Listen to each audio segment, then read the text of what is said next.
Hello listeners and welcome back to Luke's English podcast. I hope you're doing well out there in podcast land.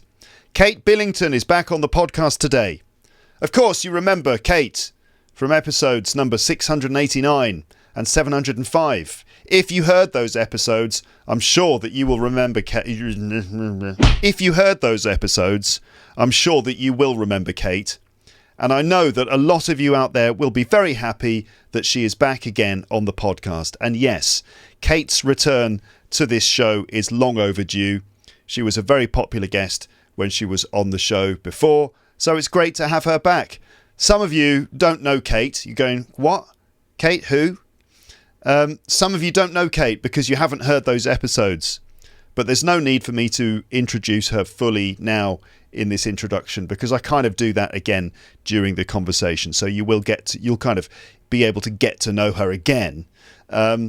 Except I will say that Kate is an English teacher from England and we both work together at the British Council, so we are colleagues. People sometimes ask if Kate has her own podcast or YouTube channel or something because they want to hear more from her. They want more Kate. Or maybe they just want more cake because every time Kate, usually when Kate turns up, she brings cake. Anyway, people want to know if Kate has a podcast or a YouTube channel or something. Well, Kate is part of a team of teachers making content for the British Council's channel on TikTok. So Kate is on TikTok these days. You will see that the British Council are making shorter videos, certainly shorter than mine, about things like British English idioms, culture and other entertaining bits and pieces. So check it out at British Council English on TikTok. The link is on the page for this episode on my website. So what you are about to hear in this episode is another long and rambling conversation with a guest on my podcast. Hopefully you will stay engaged and entertained throughout while practicing your English listening in the process. All you have to do as you listen to this is keep up with the changes and the tangents and enjoy this conversational journey into things like how Kate helped me with the shelves in my pod room, how Kate doesn't agree with the way I arrange my books on those shelves, how it feels to be filmed by a camera while talking, and yes, there is a video version of this on YouTube. We talk about Kate's academic successes and failures, or maybe I should just say failure, because it seems there's only been one, and I'm still not sure it even really counts as a failure. But we talk about that stuff. We talk about the Chinese classes that Kate has been taking recently. There's quite a lot of stuff about Korea. Hello, Korean listeners. We talk about our blood types and what they mean, how we both feel about getting older, and we talk about how we feel about certain other English teaching video content that you might find on TikTok, Instagram or YouTube. All that and much more starting right now. Wow. Are we recording? We're recording now. Can I have a cup of tea, please? Yeah, you can. Okay. So we said before we started recording, well, I said, I'm not sure that I should start recording now because then I'm going to make a cup of tea and then I'm going to go, whoa. And I said, is that what you normally do when you make a cup of tea? Is that how you make tea? Whoa. But, okay, well, Kate Billington, welcome back onto the podcast. Hello. I'm going to make some tea in a second. Great. But first, I think we should probably start the video in the appropriate way, which is to say, welcome back onto the podcast. Thank you. Well, thank you very much for having me. Yeah. This is the first time I've been, this third podcast, first time I've been in your fancy podcast room. Yeah, which I like. What do you think? I like it. There are a lot of guitars and posters and whatnot, and that's enjoyable. Shelves? Yeah, Can shelves. I bring your attention to the shelves? Did you build the shelves the way that I suggested? Exactly. Amazing. So I had to thank you for the shelves. Well, I didn't build them. You didn't build them. I just suggested how to build them. You told me how to do it. Yeah. Because we were in the teacher's room at school. Yeah. And not, as usual, I was kind of stressed out. About shelves. But this time about shelves. This time, yeah. And God, I'm trying to put up shelves in my new podcast room, and it's like the wall. See that wall there is at an angle. Yeah. And I was trying to explain this to you, and you just said, "Well, just use the rails. Just put shelves on rails." And I said, what? And he said, yeah, you just put shelves on rails. Just go to Leroy Merlin. That's not how you're supposed to pronounce it. I know, but that's how I pronounce it. To pronounce it. Like it's a side character from the Harry Potter universe. Oh, yeah, Merlin. Right? Leroy Merlin. Love it, yeah. And you just go down to Leroy Merlin or Le Roi Merlin, as they say in France. That was good pronunciation. Thanks. And buy yourself some... How do you describe these kinds of shelves? I mean, they're adjustable shelves, aren't they, with brackets? So they're like rails that you fix to the wall, and then you get brackets that you fix in. And in French, they call them crémaillère, which is also the French word for a housewarming party. Yeah. But it's an abbreviation for pendaison de crémaillère, which means like hanging up the crémaillère. And it's actually not referring to this kind of crémaillère like shelves. It's some kind of other... I think maybe it's like some kind of other like... Cooking pot, no? Or something? Oh, I thought it was like a storage unit. Oh, I've no idea. But anyway, whatever. And then they have a French word for the opposite of a housewarming, when you move out and you have like a final party before you leave, and it's just the dépendaison de crémaillère. Whoa. Which is like the unhanging of the crémaillère. Okay. But which I like to call a house cooling. But we don't have house it. Cooling. There isn't a word for it in English. I'm just going to position the microphone slightly forward so that we can hear your lovely voice in all its glory. Should I just stay here? It's really we've talked about this already before you started recording, but it is unnerving to be on video, isn't it? We're videoing this one. So the other two times you were on the show, we didn't video. Yeah. And it brings a whole other level of challenge and awkwardness when you know that there's a camera, like a cold, unblinking camera staring. Like, I don't mean to make you uncomfortable. Does it make that face?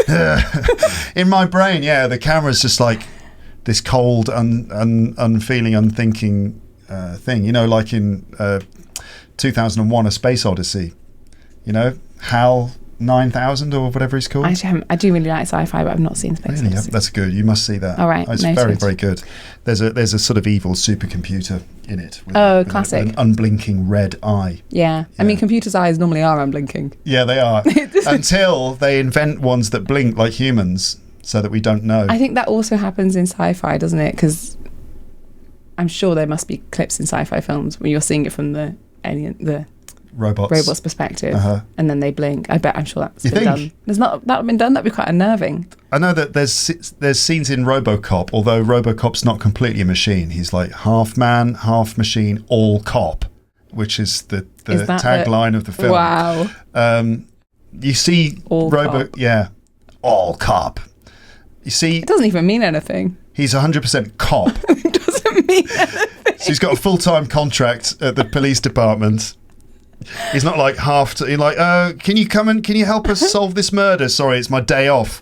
No. Maybe he's just really into that climate change conference. It's called COP. Yeah. He's all about COP. He's all about COP. And every year he's really disappointed when inevitably the deal is not as good as it should be. Yeah. Yeah, that's right. Every year. Very disappointing. Every year? Yeah, it is every year. I don't know.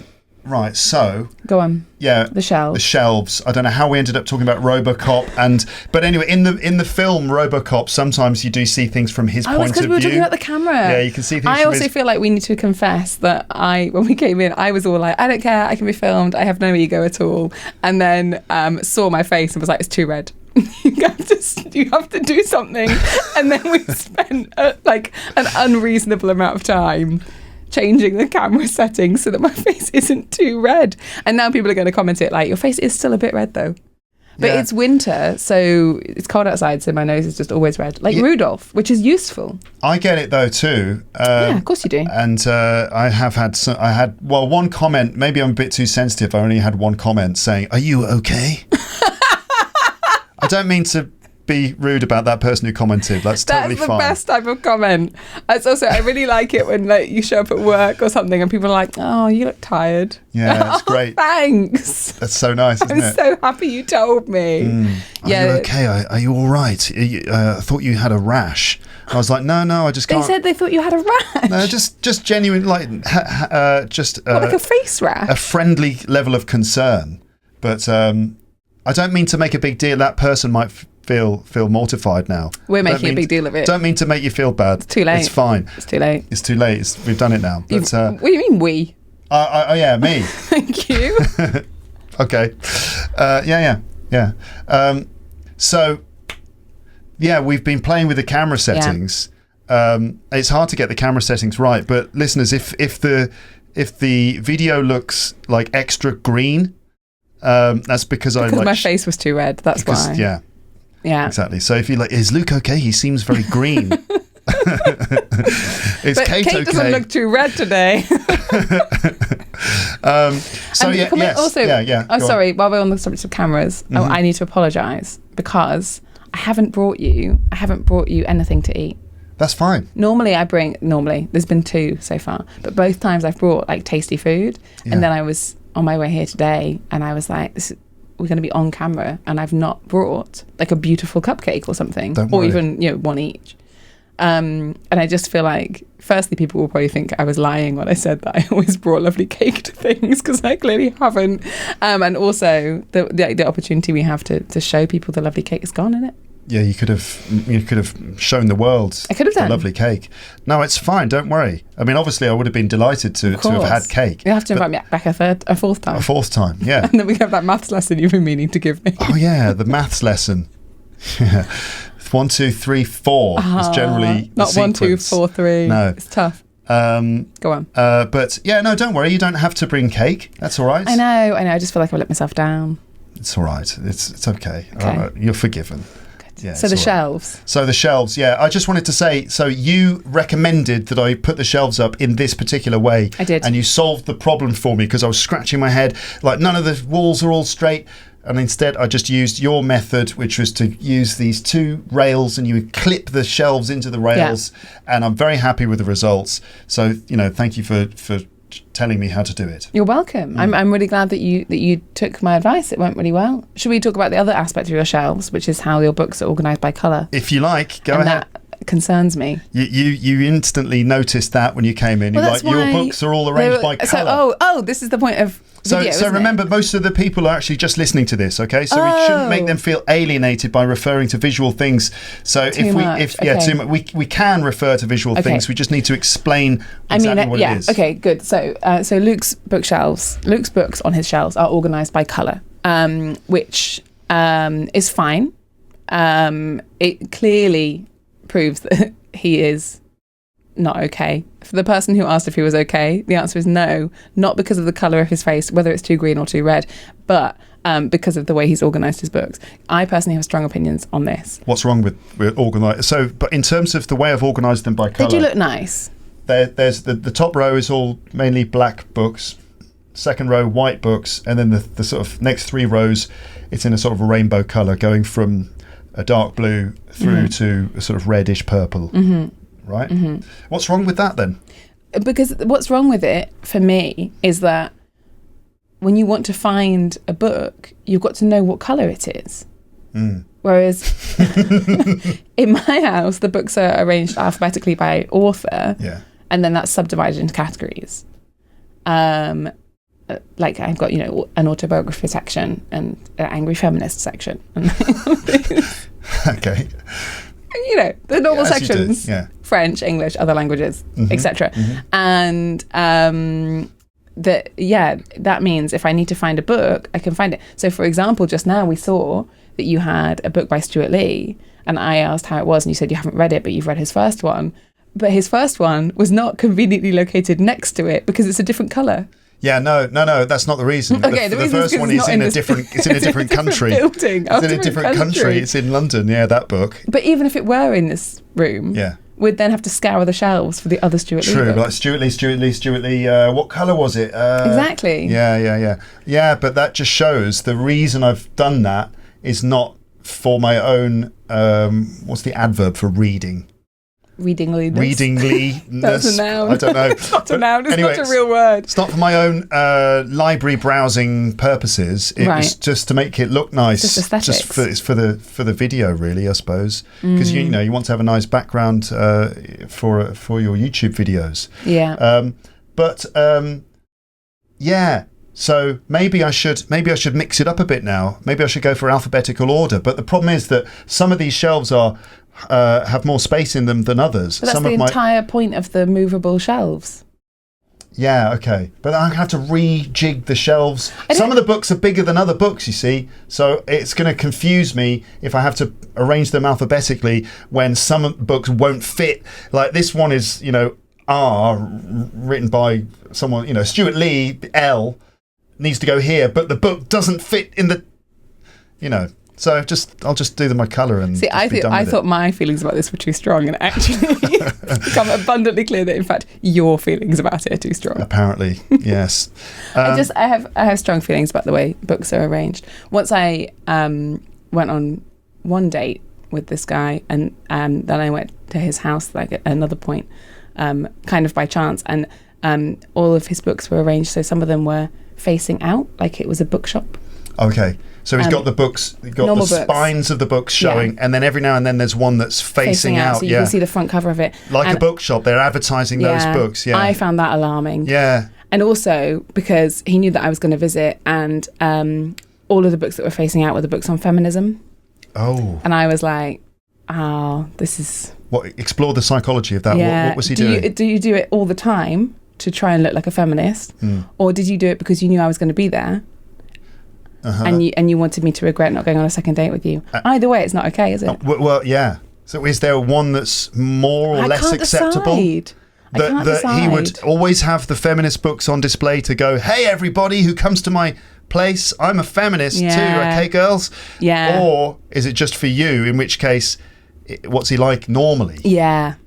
They're both bad, aren't they? But can a guy not be proud of his feminist book reading habits? I think if you're proud of it, you're just doing it for show, aren't you?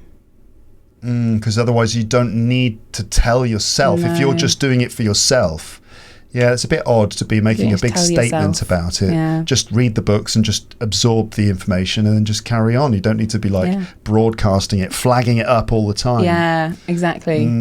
Yeah. It's a bit like if I were dating a person of colour and I put all of the books by non-white authors on my shelves, so I turn them all around. And you photocopied pictures of the authors and blue tacked them, stuck them to the front of the books. Just in case it wasn't clear. It would be weird, wouldn't it? Yeah, that would be definitely weird, yeah. I felt like it was a bit like that. Okay. Did you continue to go out with him? I know I wasn't going out with him. We went on one date, and then I happened to be at his house at another time. I see. Just kind of circumstantially. Right, I see. And so you maybe the psychology you were thinking, you did that just to show me and just to kind of show me what I was missing. To show you what you were missing a guy who likes to display the fact he reads feminist books. Damn, that's what I've been looking for all this time. But maybe he doesn't even read them, maybe he just owns them. Yeah, perhaps. It's also possible, isn't it? Yeah.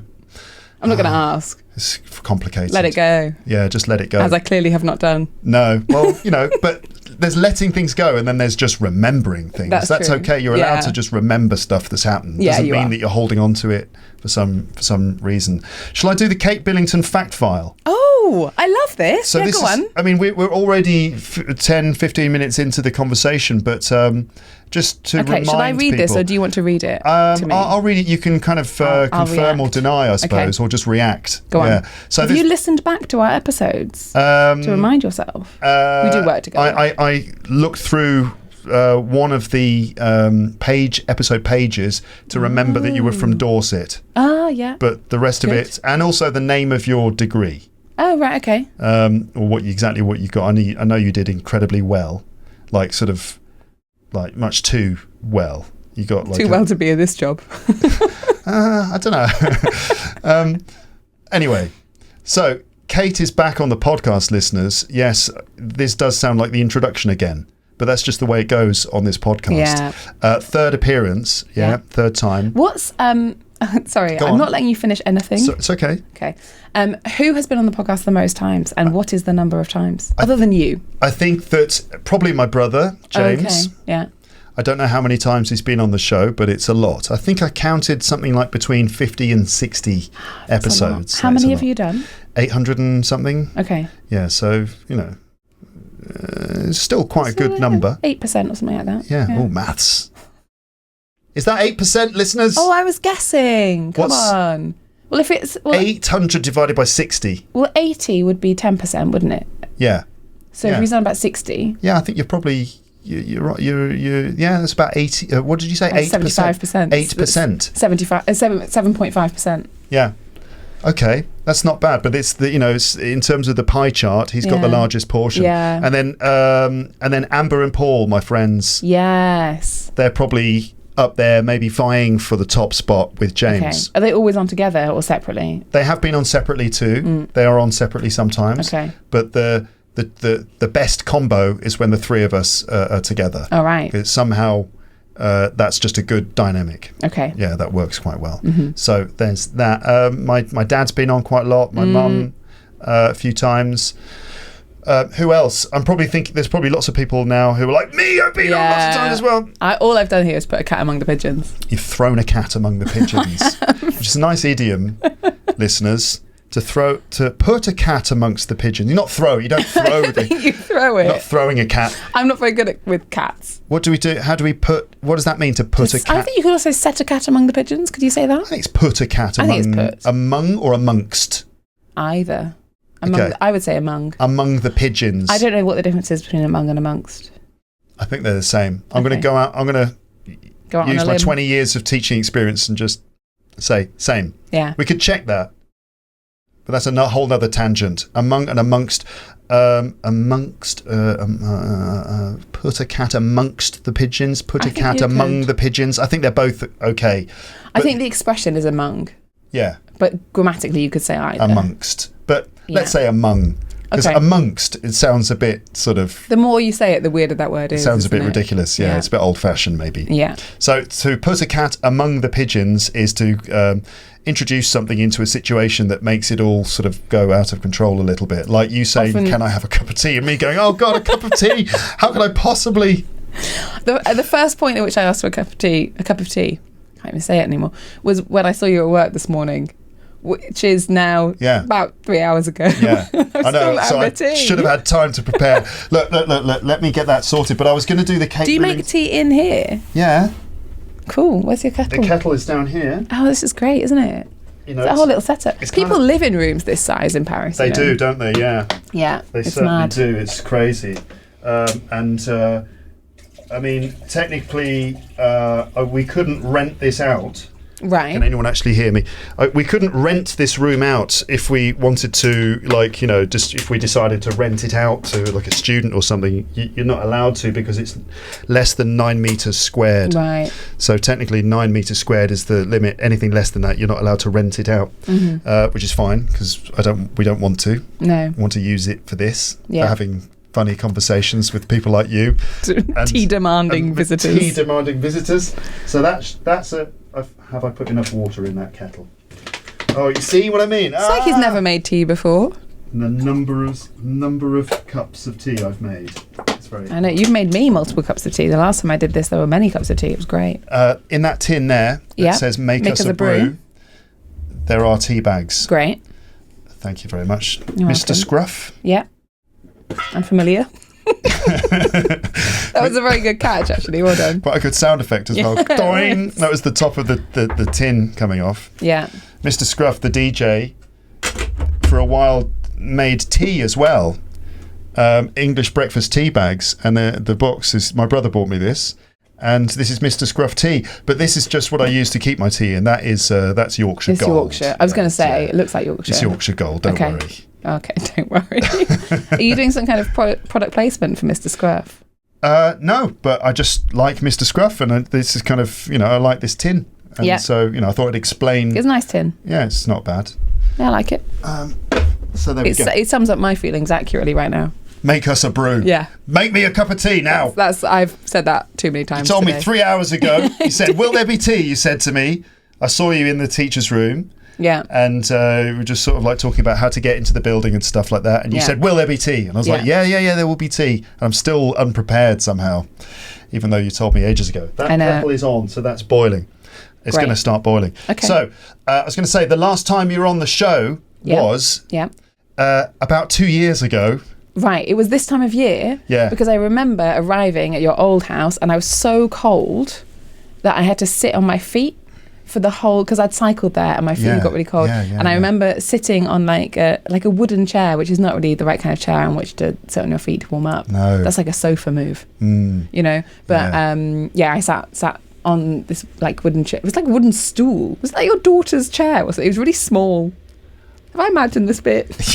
You couldn't sit on your feet on one of my daughter's little chairs. Okay. I think it was just one of the normal kitchen chairs. All that right, we have. in that case, I've added some unnecessary Are trauma. you warm enough? Are you comfortable? I am warm enough. I took my jumper off. I was too warm. Okay, because I've got the heater on as well. But just fine, let me it's know. great. 2 years ago, being really cold. It was like February or January. We talked about Lunar New Year as well. We did, and stuff like that. So, but it's been far too long, like 2 years, and that's my fault because I haven't sort of taken initiative to ask you to come back. But that's kind of because I feel like if I ask you to come on this show, I feel like I'm asking you to do me a favour by coming on the show. Are. Yeah, exactly. So I'm like, I'd like Kate to come back on, but like, I just feel like I can't just ask her to, hey, come and do a thing for me. I like it. It is fun. And also, I mean, this time, as we've established, I'm going to talk to you about this new project thing that I've told you I'm going to talk to you about. Mm-hmm. So that I see that as free advertising. Go ahead, for us. Yeah. But we'll do that later. Okay. I need to finish this just in case anyone is still listening or watching. Yeah, anyone cares. And you don't know who Kate is. Kate is from England. Yeah. English. Yeah. And Irish. And Irish. I've got Irish nationality. Oh, really? You couldn't tell with the green sweater and the sort of reddish hair. And the reddish hair. Yeah. You got Irish heritage. Yes. Like your dad's side? On both sides, but I used my mum's parents to get Irish. You've got an Irish passport, have you? Wow, nice. To avoid the consequences of Brexit. Yeah. Which is a massive luxury, obviously, and really, really nice. And my grandparents were lovely people, but this is probably the best gift they've given me of all of the wonderful gifts they gave me when they were still around. Yeah. Yes. Very good. Yeah. My next item is not posh, but you sound a bit posh. I do. I get told I'm posh a lot. Do people just tell you that you're posh? Yeah. You're posh! Exactly. Just walking down the street, you know. No, I just get the comments, you know, from my voice. And I think we've talked about this before. I think I make my voice more posh when I'm teaching because it does make your voice it makes it easier to hear the different sounds between words, the spaces between words, because people who have posh accents probably use fewer contractions as they speak. Yeah, and also because it just sort of conforms to that sort of standard English accent that most people in the world are familiar with. Yeah. Right? Yeah. And, you know, when you get regional accents, which are wonderful, we love them, that learners of English are less familiar with them. So they're like, oh, I don't understand. What's this? Yeah. So naturally, even without realising, we probably accommodate our accents slightly to that I think a lot of educational environment. Yeah. Yes. Yeah. But yeah, also I just have a posh voice because I'm from the south of England. Yeah, but you don't have that sort of Dorset. I don't have that Dorset voice. No. I think actually when I was growing up, most people didn't have this voice because you would only have this voice if you was actually like a farmer, and most of my friends was not. No, most of them. Most of them was not. Some of them. Some of them was. This is not correct grammar, by the way. Some of them was. Was. But I can't really do it that well actually. It's a bit of a West Country accent. Yeah. The Dorset accent. Yeah. A bit like Bristol and Devon. Cornwall's quite different, but it's got elements of that to it. Okay. Yeah. Very good. But no, I don't really have it. Yeah. Okay. Yeah. Just again re-establishing things that tea. we established before. Here comes the tea. Tea's being made if people are curious about the tea. Pouring boiling hot water. Really near a lot of electronic equipment. Very close to some electronic equipment. Helpful. Here we go. Thank you very much, Kate. You can have that mug. This one? Yeah, can I suggest that you drink it with your left hand? There's two reasons for that. Right, go on. Reason number one is that you can show off the logo on the front of the mug to the video viewers. What is the logo, just to Luke? remind them that Luke's English podcast mugs and merchandise are available. Sorry, before you put the kettle down. Yeah. Can we just show it on the video? Because I didn't realise you were making tea with a kettle from the 1960s. Ta-da! There it is. It's a Bodum kettle. Some people are going to be shocked by how ugly they think that is. I quite like it. It's got a certain style. It's kind of made of plastic, and it does look like it's from the 60s. Yeah. When everything was made of plastic because it was new. When plastic was new. Plastic was kind of a new thing, though. I don't know when plastic was invented. I don't know I'll trust either, you on but that. I think that a lot of stuff in the 60s was made of plastic. Is it Bakelite? I don't know, honestly. I don't know. But I showed this kettle to my wife. Yeah. And I said, we can, because she was talking about getting a new kettle in our flat. And I said, we can use the one I've got in the office if you want. She's like, no. No. I can't she be thinks seen it's with so, that. She thinks it's so ugly. Maybe she's right. I think yeah, I do kind of see her point. Yeah, I should get a metal one or something. No, if it works, don't throw it out. Yeah. I just really enjoyed it. If it ain't broke, don't fix it. As they say. Yeah, that also was bad grammar, but that's the phrase. It's kind of a fixed expression, even if it is bad grammar. It is, isn't it? Yeah. Off goes the heater.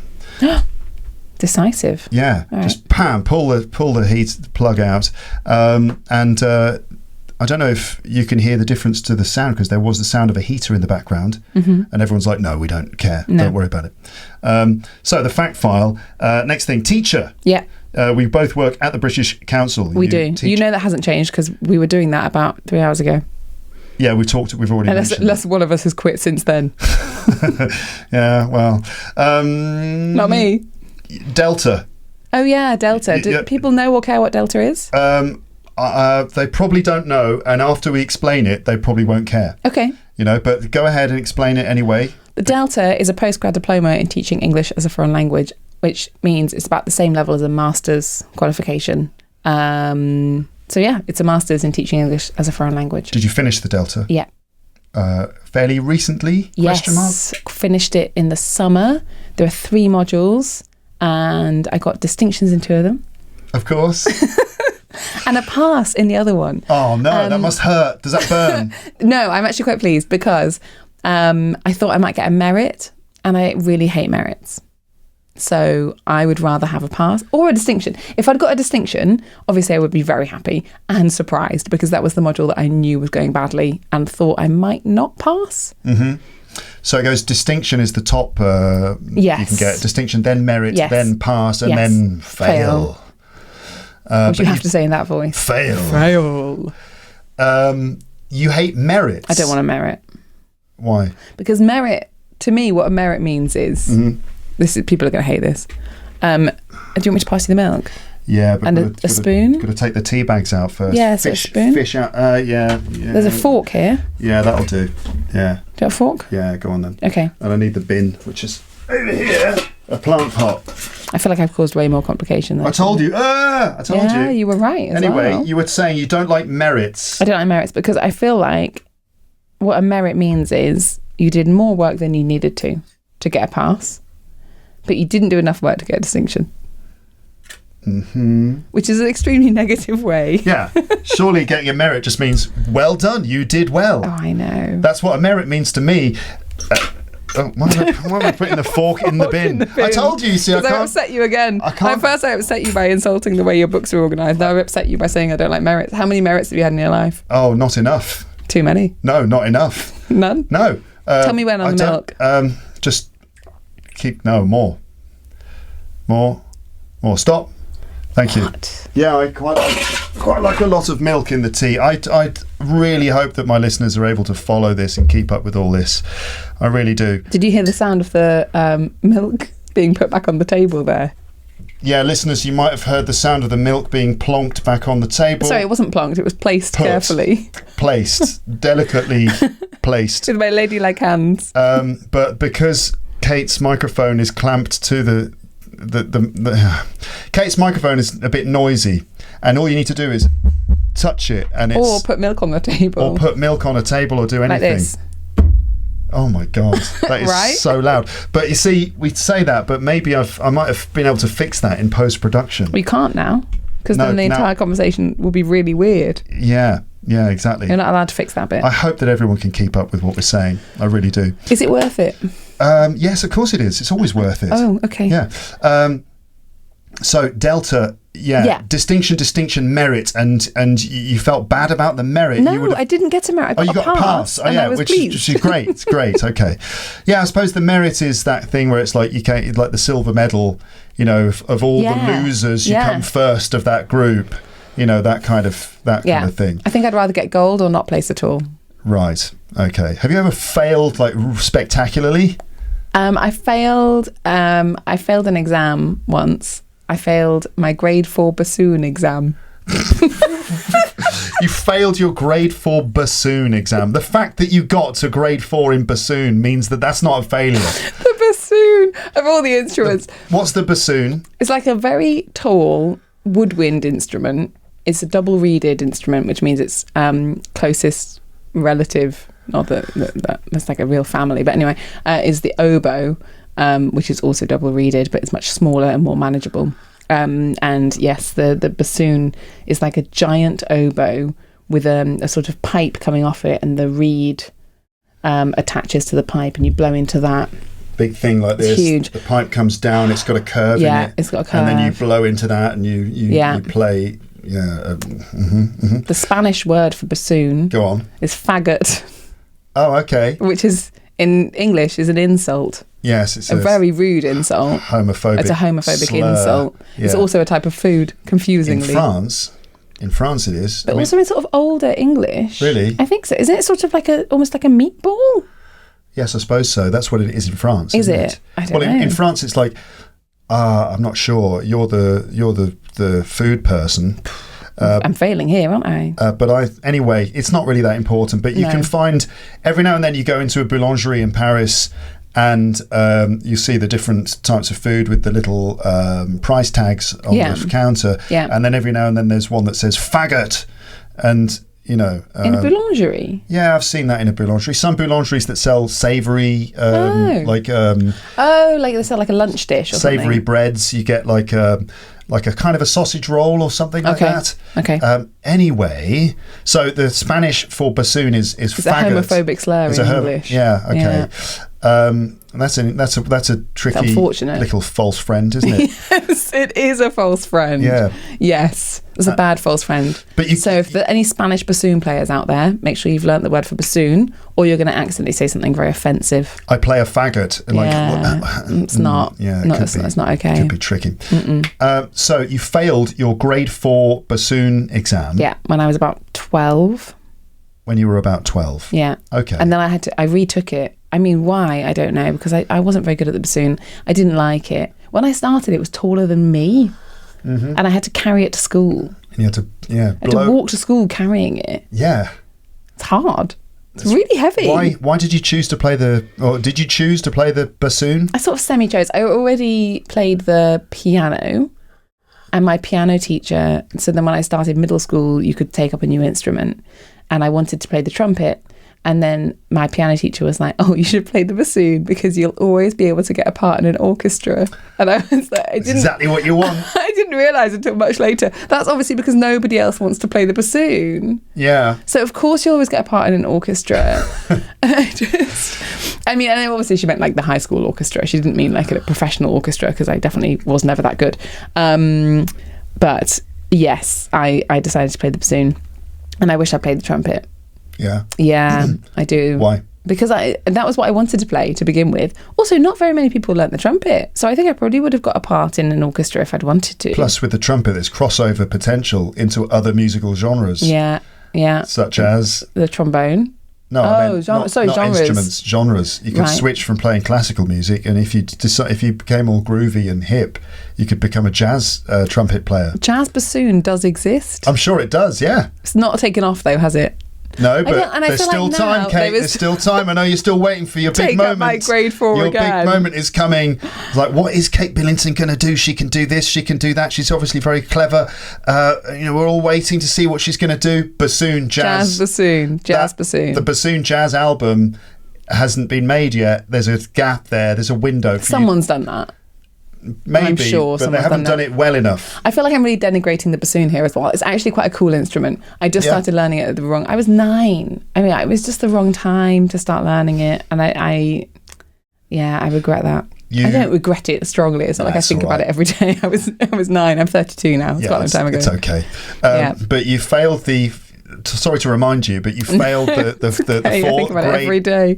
You failed the grade 4 bassoon exam, and then you retook it. I think I took it again a year later. And you passed? I assume so. You got a distinction, barely remember. didn't you?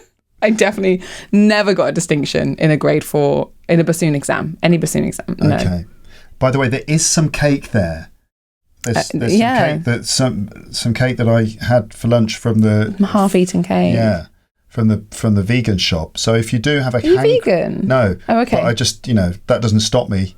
No. From not eating meat. I was like making a mental note for the next time I come. I was going to make you vegan cake for the next time I come. I'm not vegan, but I'm a big vegan cake fan. I'm fine with that because it's still food, isn't it? I can still eat it. So yeah, and it is. And it's good. It's I like tasty. vegan food. Yeah. Well, obviously not all of it, but I don't like all meat either. So yeah.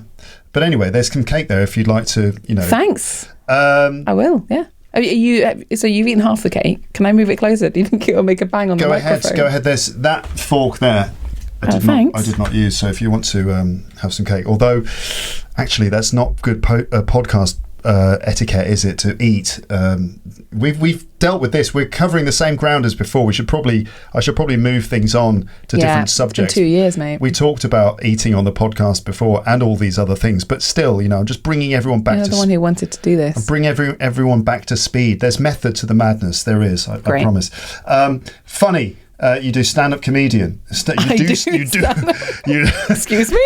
You do a stand-up comedian. I forgot how to speak English. I do English teachers. Last time it was you who forgot. Boom! Kate hit the microphone. That wasn't an aeroplane crashing nearby, listeners. That was Kate bumping the microphone.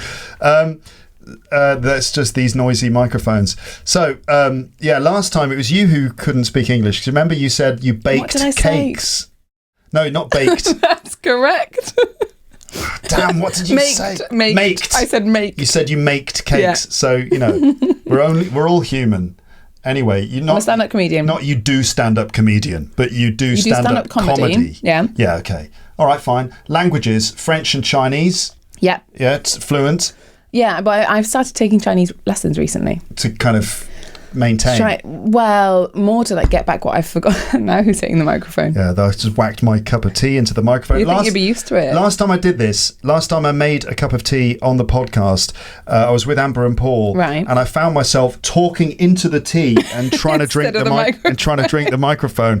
So I do get confused. That's like when you've got a computer with a mouse, and your phone's next to the mouse, and you move your phone around thinking it's the mouse. Why isn't this working? And I need to call. Broken. I need to call tech support. You pick up the mouse. Yeah, I've done that. Okay. Multiple times. So you've started taking Chinese lessons again, but you were already really good at Chinese. So yeah, shall I keep talking while you chew the cake? You were already very good at Chinese, but I guess you're ready now. Yeah. Okay, go. So my Chinese, I would say, was very rusty. It was good at one point when I lived in China, which was during my masters. I've lived in China twice, but the second time was when it got better, was when it was at its best, probably. And then I just didn't really use it after that. So that was 2013, 14. Mm-hmm. And then I just, I didn't use it much. I did some bits and pieces here and there with Chinese, but not enough. And for a while I've just been thinking, I've been kind of losing it, and it's a bit stupid to lose a language. But it's not like some other languages that are quite easy to maintain because they're just there. Like if you're maintaining your English, you just, obviously it depends where you live, but a lot of films are made in English, a lot of series, a lot of music.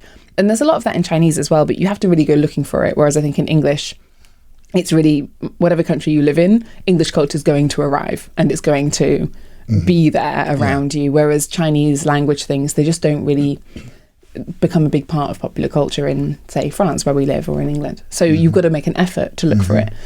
And I wasn't doing that enough because I'm not very good at motivating myself. So I decided to take classes. So yes, I started classes this year. And what have you been doing in those classes? The classes, this is going to be on the internet. People can hear it. Yeah, so you've got to be diplomatic here about your classes. I don't love the classes. But you do like your teacher, though, I suppose. She seems like a nice person. Yeah. Yeah. Okay. She is a nice person. Yeah. But I don't think the teaching is. I don't think the methods are really what you need. Delta qualified Kate Billington reviews Chinese teacher in podcast shock. She's very nice, but we don't really talk ever. There's not enough conversation and speaking time. No. Okay. We don't really do very much. It's 2 hours. Okay. So it's what, lots of sort of pronunciation drills? No, we mostly just listen to her while she talks. Oh, really? Yeah. Lots of teacher talking time. Lots of teacher talking time. TTT. TTT. TTT. Not that kind of TTT, though. The wrong kind of TTT. Yeah, and it's to be honest, I don't mind too much because I feel like my Chinese is so rusty that having somebody just talk at me in Chinese for 2 hours is a valid use of my time. Right. But I think some other people in the class are quite frustrated about it, and sometimes she switches into French, which obviously is quite annoying. Again, less annoying for me because French is my second language, so I'm like, well, this is learn a bit of French practice. Why not? But yeah, it's not great. But she's started to get us to do presentations now. Okay. So that's better. I did my presentation last week, and the theme for presentations, this is, it hasn't been a big hit, but the theme is my dream. You have to do a presentation about What, like the dream you had last night? I mean, that would actually be a really funny way so of I was in a corridor and I was walking along and I kept going through these doors, but every time I went through the door I was in the same corridor again. and then one of my friends from school was there, but I couldn't see her face, and then suddenly she became Emmanuel Macron, and then okay, not that kind of dream. That would be if you were to say all that in Chinese, that would be quite good practice for your Chinese. True, but it's not that compelling for everyone else, potentially. No, I hate hearing about people's dreams. No, I love hearing about people's dreams. Do you? Yeah, I really do. Genuinely, I think dreams are fascinating. But anyway, let's hold the line here and continue with the Chinese lesson thing. So the presentation is about my dream. Yeah, because we've been watching this TV show where people go on. It's a Chinese TV show. So we're not doing nothing. We do also, we watch TV shows and we read some stuff in class as well. But anyway, we've been watching this TV show I think it's called Dream Show or something like that. And it's quite popular in China. And people go on and they say, like, they have a dream to do something. Like, there was one that we watched who was a woman who wanted to plant loads of trees to, like, reforest an area that had been suffering as a result of deforestation.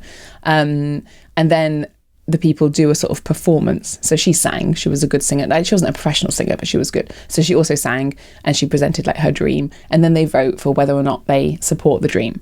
And if they support it, she wins money from the show towards her dream. This is in a TV show? Yes. Okay. All right. The audience votes on whether or not they support the dream. Yes. And it's a very popular TV show in China. So because we've been watching episodes of that, then our teacher was like, okay, so you have to do presentations. So you have to present your dream.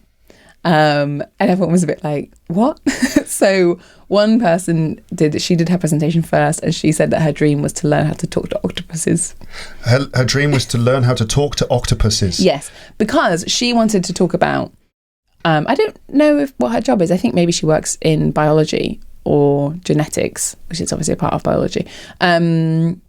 But she is very interested in how octopuses live and operate and work. Not like in an office. Like on Zoom. Like, do you work from home or do you always go to the office? How do they type in all those technicals? I'm a flipping octopus, it's aren't I? so hard. Anyway, how they operate as a species and all this sort of thing. So she was just like, and then she was talking about how obviously they're very intelligent animals and can we communicate with them or not. So then she sort of spun it. So the presentation was like, my dream is to talk to octopuses. Right. And therefore she could just do a presentation about octopuses. Yeah. And people are going to say, isn't the plural of octopus octopi?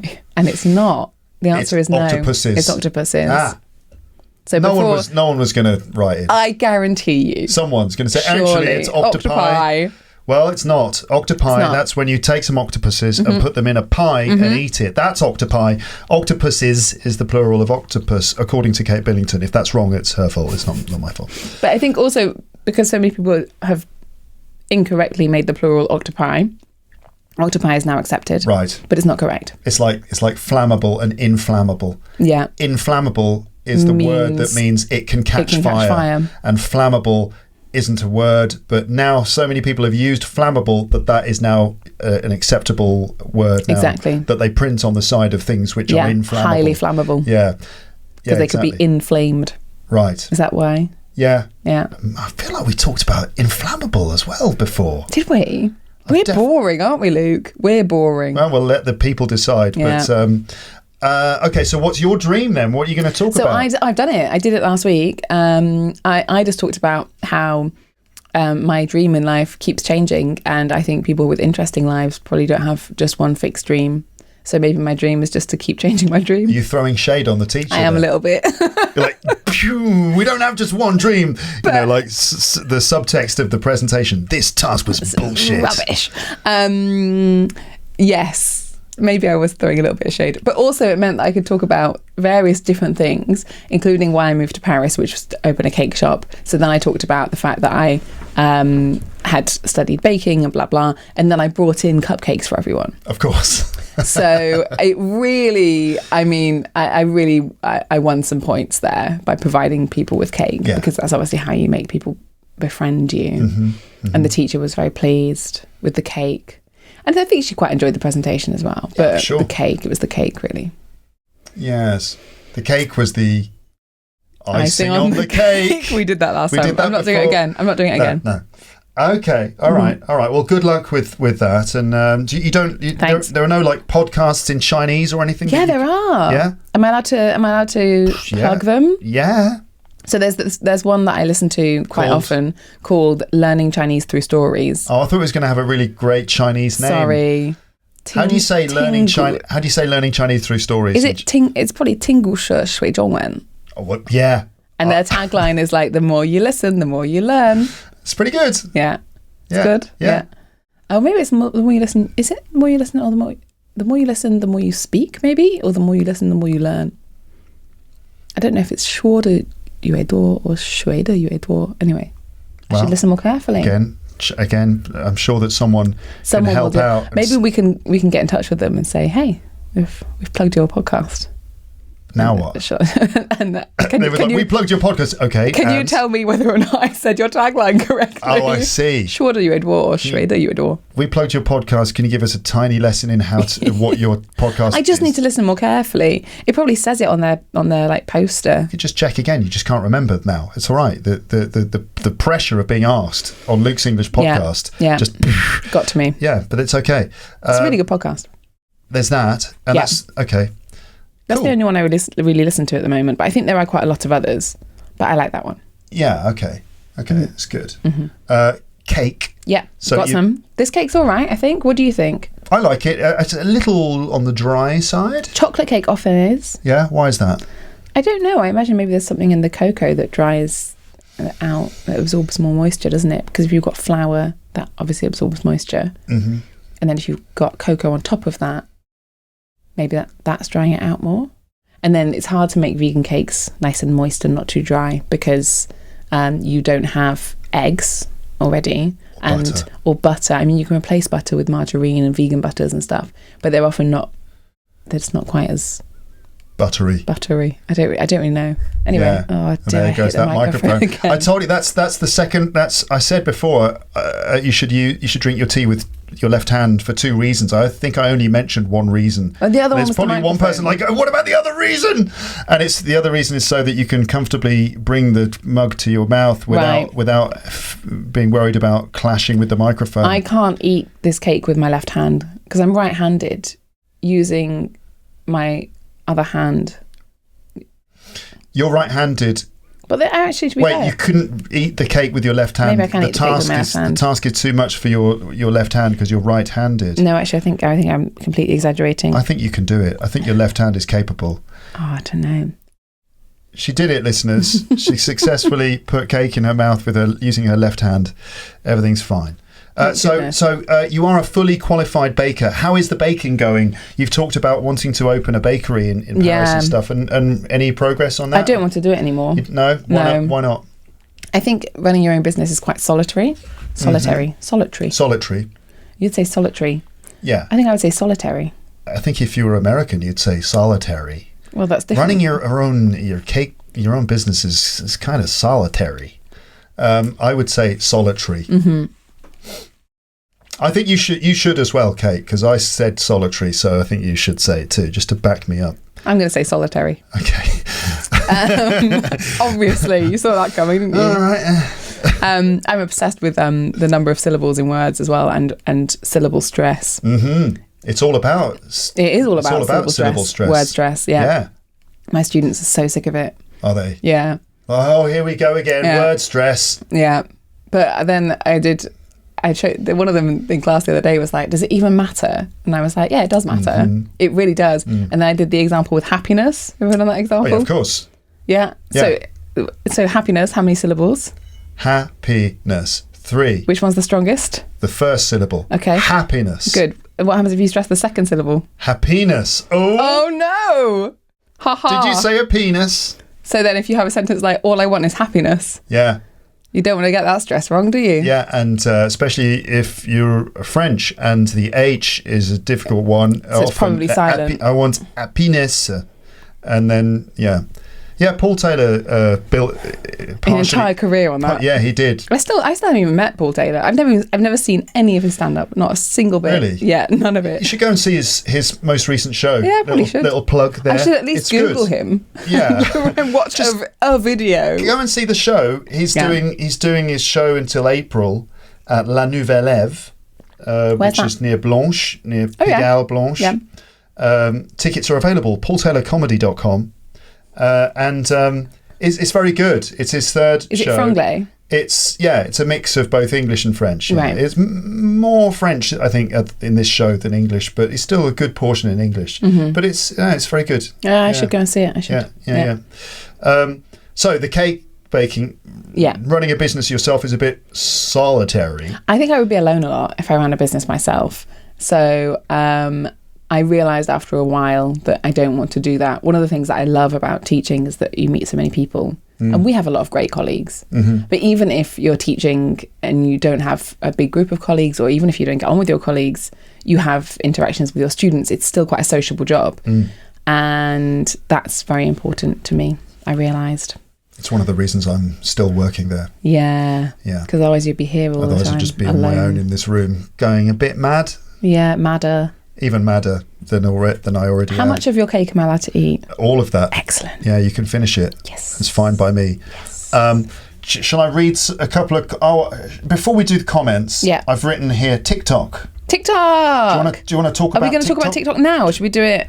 Whenever you like. Up to you. Well, I don't mind. If you want to do a bit of self-promotion, if you want to promote some of your TikTok videos, be my guest. I'm not on TikTok. So sentences I never thought I would hear. What? If you want to promote some of your TikTok videos, I never thought anyone would say that to me. Really? Well, never expected to make any. No. Go on, no. Let's do the comments first, okay. and then we'll come back. Then we'll come back to TikTok, because I do actually have a lot to say about TikTok. Okay. Believe it or not. So keep listening, folks, to hear Kate's thoughts. A little teaser there about Kate's thoughts on the Chinese social networking app TikTok. Oh yeah, it's Chinese. So this is a comment from Jin.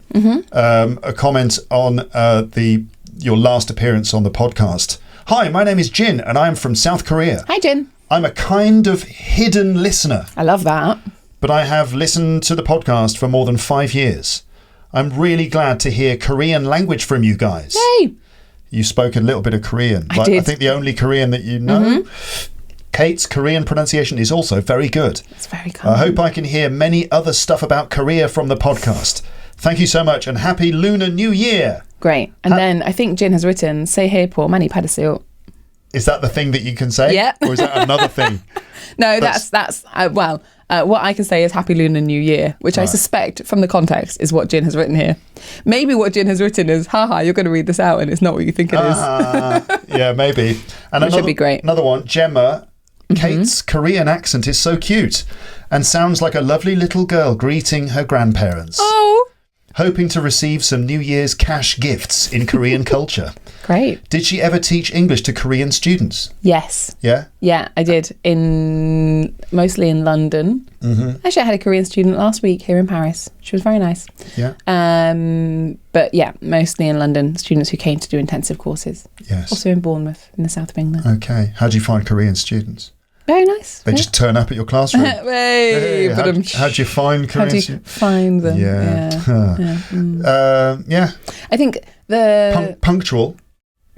Yeah. This is the thing. So, In a list of punctual students, quite high. yeah, like the Swiss are the first, and that's not just a cliche. That is true. That's I've taught for many years multilingual groups, and the Swiss are always the on first. time. Always. Yeah. Anyway, and the Koreans are pretty punctual too. Yeah.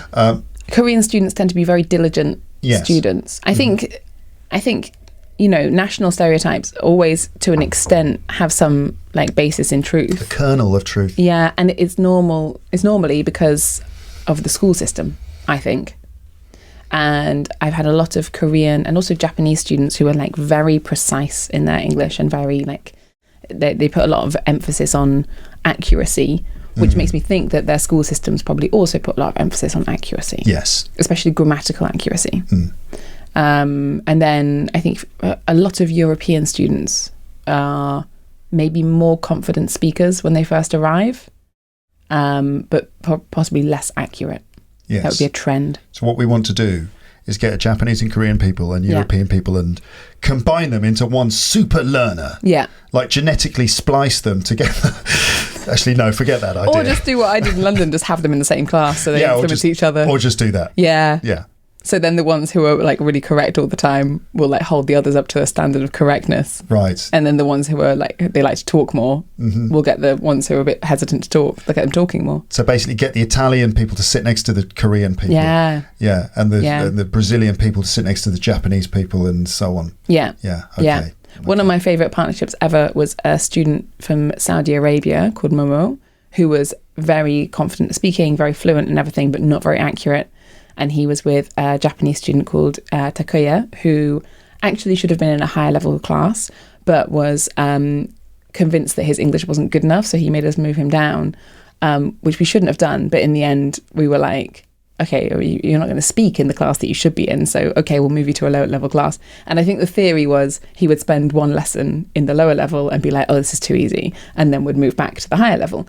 But he didn't. He was like, oh, no, this is lovely. So he just stayed. He knew all of the answers. I mean, all of the grammar. It was way before his level, Interesting. But he stayed, and then they became quite good friends over the course of the weeks that they spent learning together, and had like an amazing influence on each other because Takuya was so precise and accurate, and Momo was so effusive and chatty, and they were really good for each other. Yeah, great. Great. Nice little story. Yeah, nice. So yes, you have taught Korean students. Yes. How did she, that's you, get to know the sentence, don't speak Korean? Oh, yeah, that's because I had Korean students. So then I got some of the ones in the higher level class to teach me that. And then... What, don't speak Korean? Like stop speaking Korean? 한국말 하지 마. So you do know two. I do. Well, obviously I said it last time because that's how this listener knows. So basically you know how to tell people not to speak Korean because they were telling you not to speak Korean. Like, stop doing that to our language. No, that's not what happened. I asked them how to say that. Oh, sorry. There goes the microphone. What have I done? What have I done? I need to get a different microphone set up, I think, for guests. You do. But previously, we were holding microphones in our hands. Were we? Which is fine. That works really well. But then I thought, I think I'll try and... I like having both hands free. Yeah, you do. Okay. Yeah. Anyway, so, why did you learn the phrase, don't speak Korean in Korean? Because I had a lot of students who would come to a class and they would have 2 or 3 Korean classmates, and they would speak together in Korean, and I thought it would be fun if I could say to them in Korean, don't speak Korean. And that works. Because they obviously then are all like, oh my God, she speaks Korean, even though I don't. So that was very fun. Good. Yeah. That's how there you go, Gemma. And next question is, I know it's quite late, but Happy New Year. Is that a question? No. I was just leaving a space in case you wanted to say... 새해 복 많이 받으세요. There you go. 새해 복 많이 받으세요. I might well be saying it wrong. Kate and Luke. Sumin, otherwise known as Gemma, from Seoul. Oh, cool. Yes. Yeah. Oh, I see. That was all from one person. Yes. Thank you, Gemma and Sumin. I don't talk about Korea that much, I said, but I do have quite a lot of listeners in Korea. Hello, Korean listeners. Do you know any fun facts, quickly, any fun facts about Korea? I learned that when you go to a housewarming party in Korea, that's been the theme of the chat, hasn't it? Housewarming. Yeah. You take toilet paper. Yeah, I heard this too. I love that. So explain, why is it acceptable to take toilet paper to someone's housewarming as a housewarming gift? Because you know it's going to be useful. Yeah. I think that's the thinking behind it. But I also was thinking, you better make sure the house is big enough, because say you invite 30 people to your housewarming and everyone brings one of those big 12 packs of toilet paper.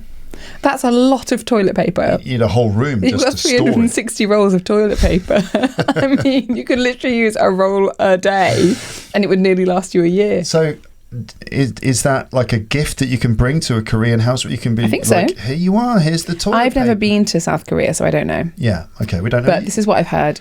Korean, yeah. Go on. Korean listeners can confirm or deny whether this is true. Yeah. Also, I've heard that everyone's birthday is the 1st of January. Yeah. So I mentioned this on the podcast recently because I saw a news story. I'm still not completely clear about the situation. But yeah, when people are born in Korea, they are 1. Yes. And then on the 1st of January, they gain another year. Yeah. So if you're born on Christmas Eve, you'll be 2. On day 2, you're 2 years old. New Year's Eve. New Year's Eve. That's what I meant. Yeah, I know. Maths. I told you, not so good at maths. But anyway, Likewise. so if you're born on the 31st of December, you're 1 in Korea. Yeah. And then the 1st of January, you become 2. So you could be 2 years old when you're only 2 days old. I'm still not entirely sure if this is the case. I'm not sure. I don't know about this. But then I've definitely had, when I was in London, some Korean students, if I asked how old they were, they would say in Korea or here. Yeah. And I would be like, I was not expecting that question. I know there's a time difference, but it's not that much. And it really threw me. And then I realised that they have this, like you, I haven't quite grasped it. I'd like to know more. Someone explained it to me because I posed the question. Because I'd read something that was that Korea is reforming this in some formal way. Oh. As if to say, so on the 1st of January 2023, everyone's going to become a year younger. No. Or they're changing the system so that you will... I don't really understand. But someone did write to me and explained it in painstaking detail. They did explain it to me. I'm sorry I don't have access to that information off the top of my head. But that's my worst nightmare, getting a year younger. What? Oh my goodness, no, please. I've worked hard to get to this age. Yeah, but you physically would still be the same. You don't... No, I don't want to be any younger. No, the older I get, the better I get. Don't take this away from me.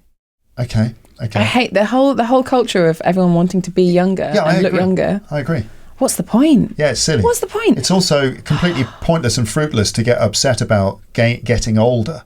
Because that's... And also... it's pointless and stupid and self-defeating to make fun of people or be prejudiced against people who are older. Because it's like, do you not understand how the passage of time works? That's you. If you're like, you're so old, it's like, well, so are you really in the grand scheme of things if you're lucky to make it. Also, conversely, making fun of people who are younger. Yeah. That also happens. Or being all grouchy about the young. Yes. People do that. Youth of today. Young people today. Young people today, no respect for their elders. They don't know they're born. Young people have never respected their elders. That's just the way it is. Yeah. Absolutely. Yeah. No, I would never want to lose any age that I have gained. So you like you like it when the number goes up. Yeah.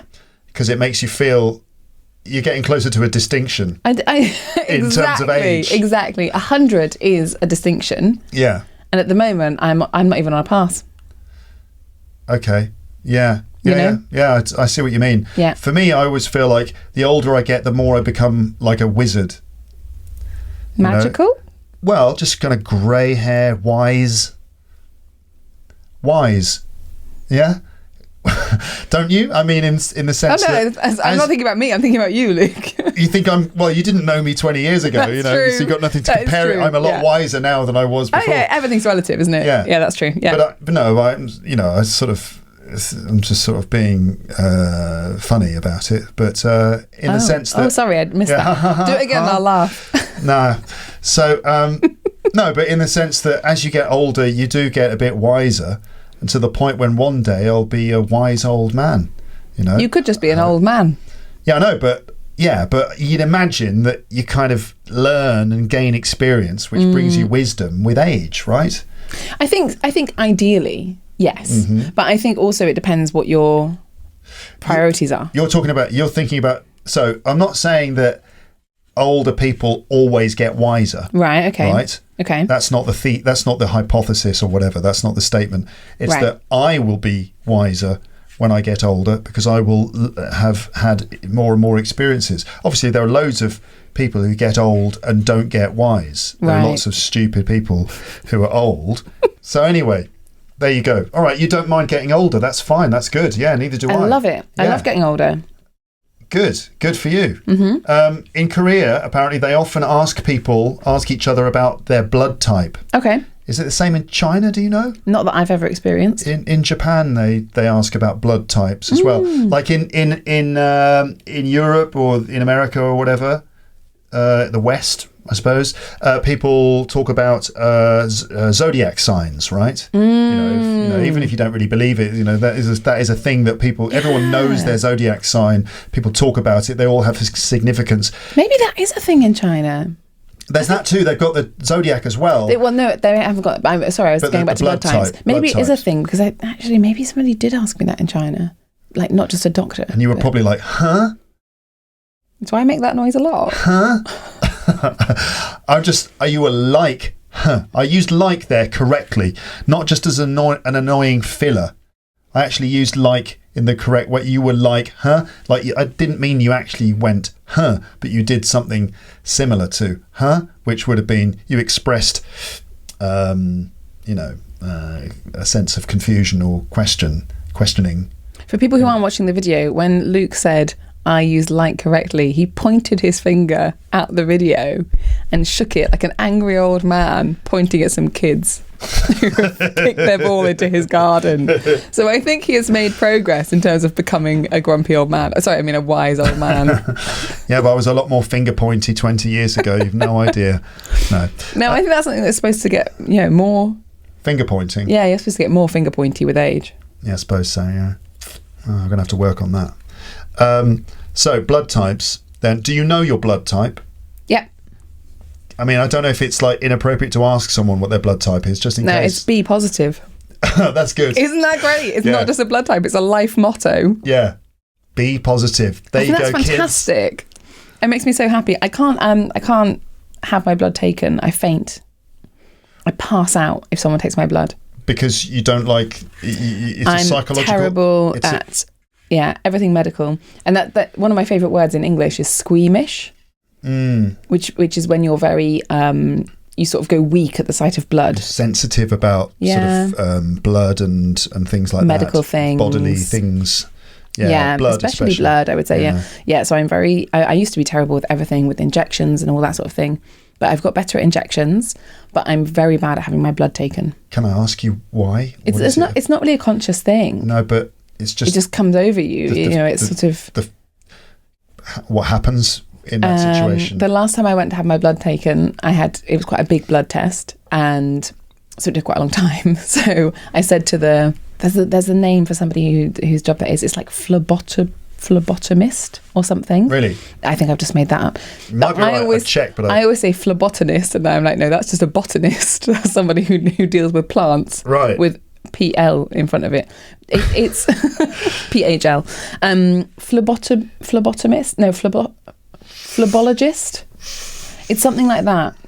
Phlebotomy? Phlebotomy is the procedure in which a needle is used to take blood. Right, okay, so a phlebotomist. Phlebotomy and a phlebotomist. A phlebotomist, right. Is a person who takes blood.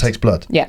All right, but so usually just a nurse. Often we say nurse, yeah, but I think because it was in Paris, in France, you would go to a lab to have tests done. So I think the people who work there are like specialists in taking blood or, analysing various samples. So I don't think they necessarily are nurses. I think it's very much a more precise specialism. Okay. I'm not sure. Anyway, so the phlebotomist, I still can't say it.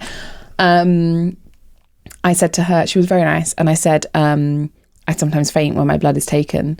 And she said, oh, do you want to lie down? And I said, yes, please. So she lay me down, and I was like, if you can just keep me talking, that would be great, because that helps. And so she was very good at that. She sort of kept me talking and everything, but it just went on for quite a long time. And then she said, okay, I've finished. You look a bit pale. I was like, this is just my face, love. But because it is. But then she said, maybe I'll go and get you some water and some sugar. They give you just like sugar, you know, a sugar cube crushed up like you're a horse. Fair enough. And she said, I'll just go and get you some water and some sugar, okay? And I was like, oh, thank you very much. And she said, as she left the room, don't faint while I'm gone. And then she left and I immediately passed out. Oh, God. Immediately. So then the next thing I knew, I woke up and she had ripped my mask off my face and was like fanning my face, and another nurse or phlebotomist was holding my legs up, but I was completely passed out, so my legs must have been incredibly heavy. So she was like struggling under the weight of my legs. It was just awful. And this is after the blood had already been done? Yeah. And she'd stuck the little plaster on your arm? Yeah, and it was just, it all happened. I don't really know what the science behind it is, but it's not a conscious thing. Yeah. You're like, I'm going to pass out now. Yeah. I'll show them. Yeah, exactly. Okay. Yeah, it was not good. Be positive. Do you know what that means in terms of, you know, your personality type and the rest of it? Do you know Absolutely what be positive nothing. means? Do you know what it means? Well, I kind of did. We're going to look at this Korean website, the significance Google. of blood type. This is from Go Hang UK. Hang means Korea. Hanguk. Hanguk.com. Well, Hangul is Korean. Okay. So that probably is not what it means then. Probably pronounced it completely wrong. But anyway, it's a website about visiting Korea and information about Korea as far as I can tell. Cool. And so they have a page, the significance of blood type in Korea. Good. And before we do this, do you know what blood type you are? Yeah, I'm A negative. I'm a negative person. Oh man, not like really you. You're B positive. I'm like, no, I am a negative person. I cannot be positive. I am a negative man. Yeah. Blood type in Korea. That's why you did the finger pointing. That's why I did, because blood type in Korea is not classified differently from ours. I don't know who's ours. That's ours. Anyway. Yeah. And is therefore divided into groups A, B, and O. However, it is believed in Korea that blood type influences one's personality and therefore the way one behaves towards others, much like the zodiac signs. Of course, there are those who firmly believe this and those who think it's just a rumour. Okay, so Group B, according to this website, Group B members are said to be free spirits. Nice. Highly individualistic. Right. And difficult to be influenced by other people. Excellent. Is this true? No, I think I was fairly easily influenced. Yeah, really? But maybe not. I don't know. What do you think? I think you are. No, I disagree, Luke. Anyway, carry on. No, you really. See, it's true. No, listeners. it's true. It is true. They express their emotions without hiding. Yeah. And speak freely about their ideas without being influenced by others. You just said that. Nah, it's not true. I don't know. In contrast to blood type A people who are more conservative. With a small c. Yeah. Not signed up members of the Tory party. No. Blood type B people are much more open-minded, especially when it comes to interpersonal relationships. Oh, that's nice. Okay. I like that. The only thing I would say is I'm not sure about the whole the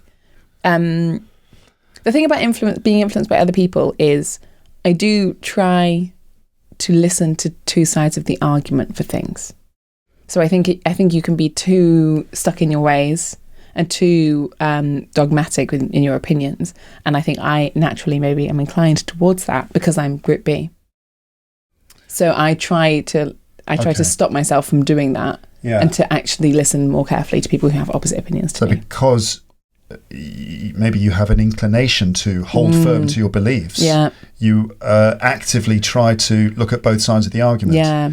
So that means... So it is accurate. I just try and push back against it. You try and push back against it. Okay.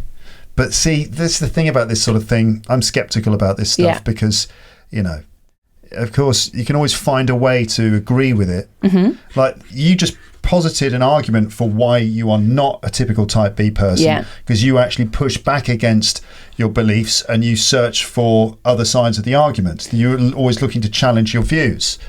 So that's actually a reason why you're not a Group B person. But so you could choose to, but then you found a way to say, actually, no, that proves that I am a Group B person because I'm aware of an inclination to have strong beliefs, and therefore I actively try and, I don't know, it's a minefield, isn't it? It is a minefield. A minefield. A minefield. Not a minefield, but it also is a minefield as well. It's like a large area where there's a lot of psychology.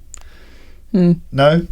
Metaphysical field of the mind that we're exploring. Right. Huh? I think I might need more tea. Come on. Group A, that's me. In Korea, people of blood type A are said to be shy and reserved. Nonsense. They can be shy and reserved. Known for their good manners. Please. Good manners and honesty. I didn't get a cup of tea for 3 hours. Good manners. Good manners, my ass. They do not like change and are therefore rather conservative. Don't know about that. I'm not very... They always try to organise events in advance. 2 years in advance. I didn't really organise the recording of this very, very much in advance. No. Hence the very, very sort of sketchy and chaotic opening to the episode. I've enjoyed it a lot so far. And the middle. And the middle. I'm hoping we're going to end on a high. I with these sorts of recordings, I always try and think, well, what the episode lacks in terms of organisational structure. Hopefully it balances that out with general enthusiasm. Definitely, we've got that. And, moments of humour and profound moments of insight into the human condition. Are we going to have those? We've already, if you're not, that's what this has been. They've passed me by, mate. The entire thing has been that. Mostly it's been about what colour your bookshelves are. Yeah, well, that is a way into the human condition. It is actually. Is it not? It is, yeah. So they try and organise events in advance and act according to their plans. Okay. Do you do that? When I make plans, yeah. Okay. With no changes to the schedule. Okay. However, the biggest flaw of Group A members, this is good. What is my biggest flaw? Is that they worry about nothing. That's not true. That's so not true. I am a worrier. They worry about nothing and have unnecessary paranoia. As opposed to necessary paranoia. Wait a minute. They worry about nothing and have paranoia. That doesn't work. You can't have worry about nothing and have paranoia. Of course you can. Go on, explain. How can you... Paranoia is much stronger than worry. Yeah. So that's how you can have both. They're two different things. Worry you don't just go from fine to paranoia. You. No, they're two separate things. 2 separate points. You worry about nothing and you have paranoia. See, I think that those things are mutually exclusive. You can't worry about nothing and have paranoia, no? How can they be mutually exclusive? Because paranoia, by its nature, involves worrying about things, doesn't it? Paranoia is much stronger. It's like fear. I know, but that's what I meant when I said you don't just go from normal to paranoia. There's normally you kind of go through worry and into paranoia. So they're not mutually exclusive. You could say they're tautological. But you can't say they're mutually exclusive, surely. Yeah, but you kind of would imagine that someone who's prone to unnecessary paranoia, let's just call it paranoia, someone who is prone to paranoia is probably going to be also considered as a worrier, no? Not a warrior, though. Not a warrior, unless they're fighting against their paranoia back in the metaphysical minefield there. I think, can I just say, I don't know who wrote this website. I suspect it's somebody who was in Group B. But yeah, it seems a bit negative towards Group A. What have you got against... Group A description is really negative. What have you got against Group A people? Shy and reserved, okay, is neutral. Good manners and honesty, positive. Do not like change and are rather conservative. Neutral with a hint of negative, I would say. And then we've got you act according to your plans, kind of neutral. And then the biggest flaw. The biggest flaw, going straight to the floor. Straight to the character assassination. Yeah. Like in Group B, there was no biggest flaw. There's no flaw. There's no flaw. We're perfect. Group A, it's just like, okay, so here are some bland things. Yeah, quite shy, likes to organise things. Their biggest flaw... Let's just honest with good manners. That is important. Honesty is maybe the most important quality, I think. In life. Human quality, honesty. Yeah. Yeah. Mm-hmm. So you've got that. All I've got is that I'm a free spirit. I'm highly individualistic. It's difficult to influence me. I express my emotions without hiding. I speak freely about my ideas. I'm much more open-minded than you, especially when it comes into interpersonal relationships. I think we need to add the biggest flaw. The biggest flaw is a deceptive nature and a complete lack of honesty. Excessive self-confidence. And please may I have more tea? Of course. Yes. Do you have enough water? Yes, of course. Amazing. I'm really excited about this. Great. Well, I've learnt a lot. Me too. Good. All right. Well, good. That was some fun facts about Korea. Yeah, I like that. Should we do the TikTok thing then? Because you okay. I'll tell you about the TikTok. Explain. We need the introduction though. We need the context. Why do you want to talk about TikTok? Because I've got a new job. Oh. Yeah. A whole new job. It's a whole new job. Now I want to sing A Whole New World from Aladdin, but whole new you'll be job. glad to hear that I'm not going to sing. I'll do it instead. Oh, thank you. You did it very well. You did it better than I would have done. Oh, that's nice. A whole new job. A whole new job. I'm going to pass you the tea. With the British Council. Yeah. There goes it does the make a noise. Bong. Is that Big Ben in the distance? No, that's just the desk. It's just a teacup on a desk. Imagine if that's actually all Big Ben is. In fact, it's just a guy in the tower making himself a cup of tea every hour. And he has, whatever time it is, he has that number of cups of tea. So if it's 12 o'clock noon, he's having 12 cups of tea. This is like, puts them all down on the table one by one. Bong, bong, bong. How many cups of tea does he have a day then? Oh, so you're going to have 12 plus 11 plus 10 1 plus 2 9. plus 3. Oh. It's a lot, that, isn't it? That's like a GCSE maths question. Yeah. Yeah. Anyway, so you've got a whole new job. A whole new job with the British Council. Yes. Which is the British Council, not just in Paris where we work, but the like whole global British Council has decided to launch a TikTok channel. Yes.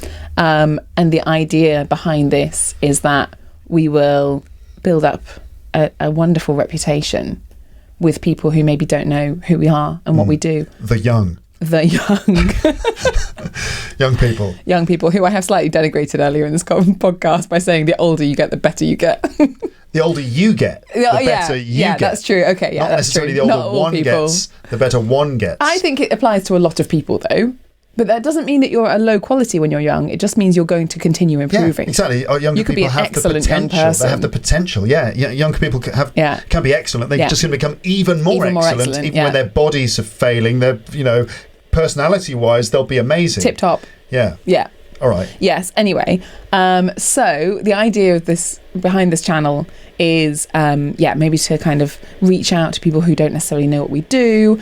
And I also think the British Council, in some places, people don't know that we're really fun and exciting. Yeah. And that we do cool things. Yeah. I was going to say we're quite groovy, but... Oh, no. Did you just use the word groovy? Yeah, I did. You're going to have to edit that out. We're quite funky and snazzy. No. All of this is wrong. No. Groovy. No. The 1970s called... They want their vernacular back. Where's that joke from originally? I don't know. Classic.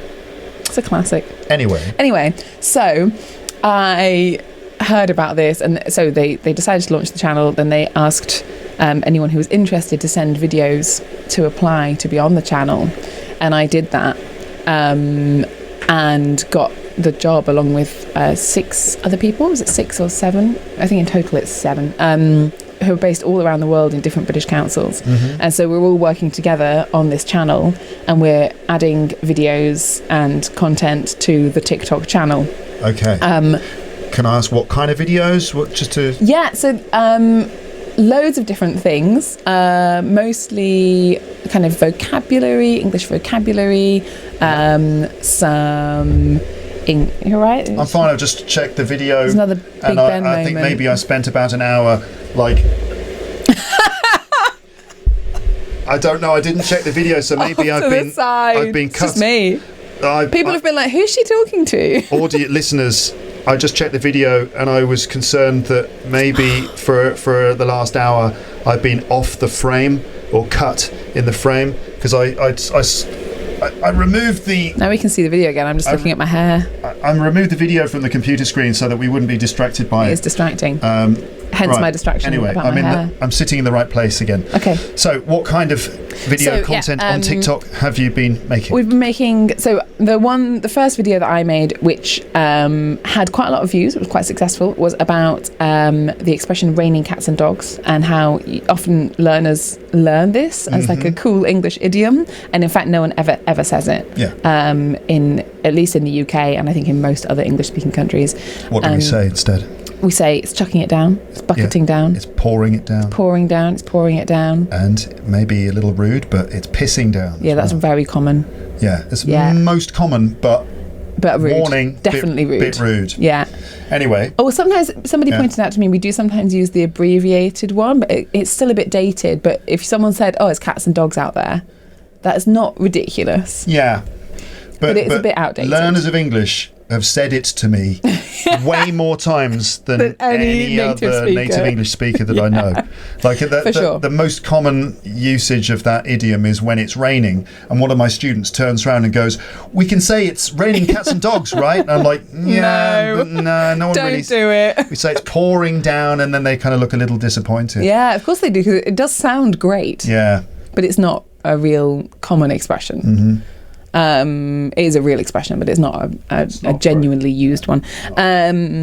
Yes, a lot of my non-English friends have been very disappointed to hear that. It's just very in the language classroom though. It's a very easy idiom, isn't it? Yeah, it's easy for learners to understand. Yeah, and it's easy for teachers to teach. And it's memorable because it's so weird. And it's memorable. But the problem is no one's really using it. No. But you could say that maybe if you're living in some English place and it's raining a lot, and you can say to your host, your family or something, "Hey, in my country we learn in the schools that," I don't know what this accent is. No, don't do that.